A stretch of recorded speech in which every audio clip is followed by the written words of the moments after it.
De 3 capitaines qui combattirent aux Indes, un seul revint. Leur ami de toujours fut le seul à porter des lauriers, mérité de tous. À son retour, il chercha le vieux banc d'église, sur lequel, avide de gloire, tous 3 en compagnons s'étaient assis, chacun y gravant son nom.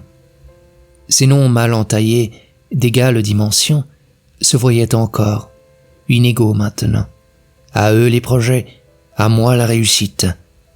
Qui veut sauver sa vie la perd, mes frères, lança le prédicateur, sans savoir que l'écoutait celui qui de nouveau relisait les noms.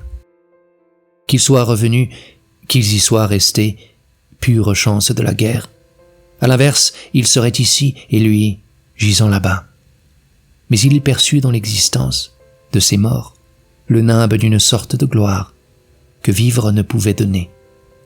Dès lors, l'importance de son triomphe ne lui montait plus à la tête. La transcendance illuminait l'urne où dormaient les vaincus.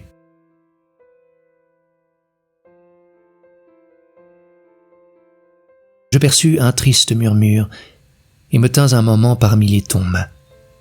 Pourquoi, mes vieux amis, cette détresse? N'êtes-vous pas exempts des soucis de ce monde? Oh, ce n'est pas d'être ici qui nous pèse, mais la venue de la seconde mort, quand notre souvenir chez les vivants sombrera dans l'oubli pour toujours.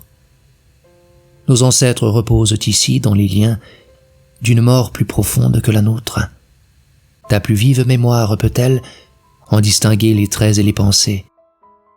On les tient dans un oubli parfait, tels des hommes qui n'ont pas eu de vie. Ils ont plus que perdu leur haleine indécise.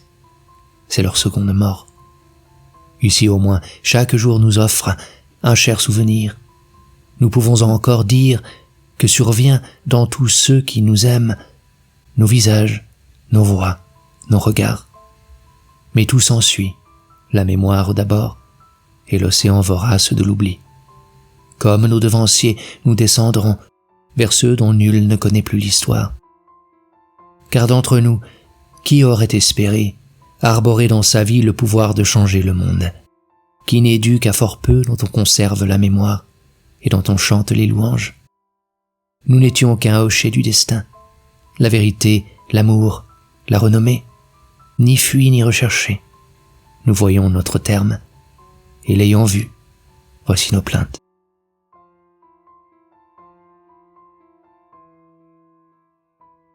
Le violoneux connaît tout ce qui se trame dans la cadence de son astucieux lyrisme. Le violoneux sait bien les regrets qui naîtront des sourires de cette nuitée.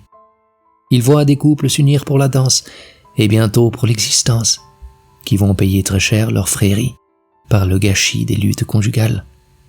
Il nasit, la musique appelle le diable, bien que louée comme venant du ciel, elle incite les gens à de grandes liesses qui multiplient par 7 leurs péchés.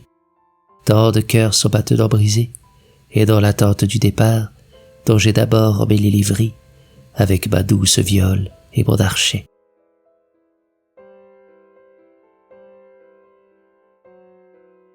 Une étoile vers moi se penche et dit « Toi, moi, chacun est à sa place. Qu'as-tu l'intention de faire ?» L'intention de faire? Je réponds « À mon humble avis, attendre que le temps passe. Attendre mon tour. C'est tout. » L'étoile dit « C'est bien mon intention. Mon intention. »